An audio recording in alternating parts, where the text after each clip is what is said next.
অন্তর্বর্তী সরকারের প্রধান উপদেষ্টা অধ্যাপক মোহাম্মদ ইউনূস চীন ও জাপান সফরে যাচ্ছেন। ২৬ মার্চ থেকে ২৯ মে তথা প্রায় ২ মাসের ব্যবধানে গুরুত্বপূর্ণ এই দুটি সফর অনুষ্ঠিত হবে।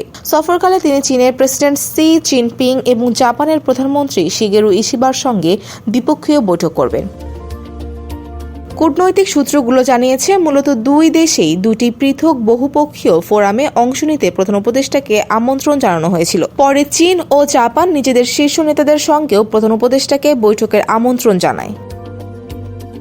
মন্ত্রণালয়ের কর্মকর্তারা জানান, প্রাথমিক পরিকল্পনা অনুযায়ী প্রধান উপদেষ্টা ২৬ থেকে ২৯ মার্চ চীন সফর করবেন। তিনি ২৬ মার্চ দুপুরে চীনের উদ্দেশ্যে ঢাকা ছাড়বেন। চীনের হাইনান প্রদেশে অনুষ্ঠেয় বোয়াও ফোরাম ফর এশিয়ার সম্মেলনে যোগ দেওয়ার কথা অধ্যাপক ইউনূসের। সম্মেলন শেষে ২৮ মার্চ তিনি বেইজিংয়ে শি জিনপিং এর সঙ্গে দ্বিপক্ষীয় বৈঠক করবেন। ২৯ মার্চ তিনি দেশে ফিরবেন।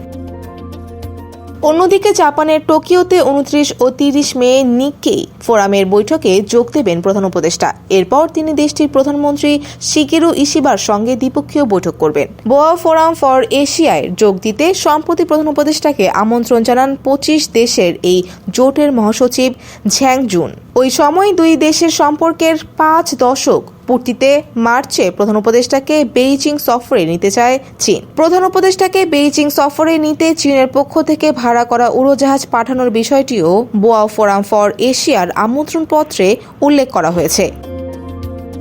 কূটনৈতিক সূত্রগুলো জানিয়েছে, ছাত্র জনতার অভ্যুত্থানে বাংলাদেশে ৫ আগস্টের রাজনৈতিক পট পরিবর্তনের পর দুই দেশের সম্পর্ক গভীর করতে মনোযোগ দিচ্ছে চীন।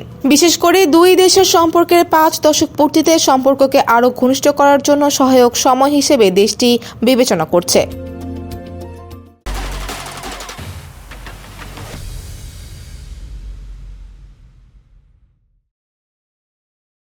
পররাষ্ট্র মন্ত্রণালয়ের এক কর্মকর্তা সমকালকে বলেন, বর্তমান অভ্যন্তরীণ ও বৈশ্বিক পরিবর্তিত পরিস্থিতিতে বৈশ্বিক সম্পর্ক জোরদার বাংলাদেশের জন্য গুরুত্বপূর্ণ হয়ে উঠেছে। ফলে এই মুহূর্তে শক্তিধর কোনো দেশের আমন্ত্রণ ফিরিয়ে দিচ্ছে না ঢাকা।